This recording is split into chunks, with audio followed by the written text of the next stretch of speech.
Kelliler uyattılar saat kaç idi, 3 idi, kelliler uyattılar. Sразу давай жиыныңыз деп, anam çıkıp gitti.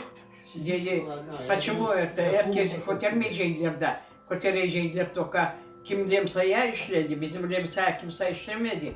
Kimse bizi işlemedi. Bizi kötermeyecek. Yo, давайте, собирайтесь, эки солдат. Это, giyindirdiler, Allah çıktılar. Sразу maşinaya грузить ettiler.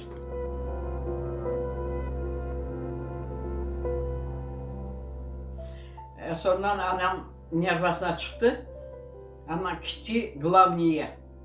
Поездun главные gitti vardı. Что такое dedi. Везете убивать? Стреляйте сразу. А раз везете куда-то, кормите. Дети голодные. Я сама голодная, дети голодные. Ладно, я сама-то ладно, дети голодные.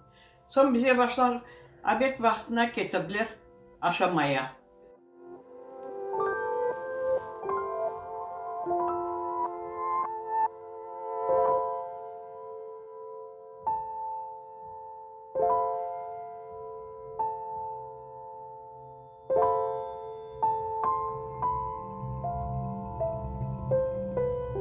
Когда крымские увезли, нас послали в деревню.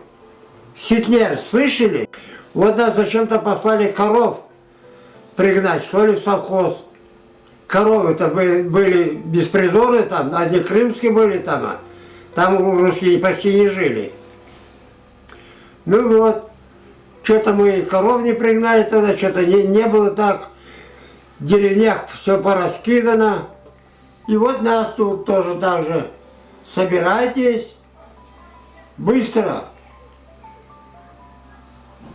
Вас увезем мы отсюда.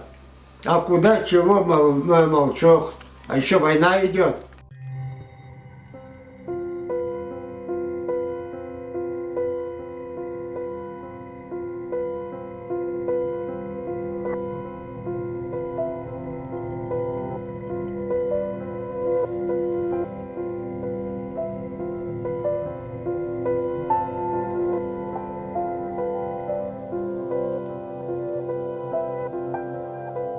Halklar kaytıp gittiler, biz kaytamadık, kaldık mında.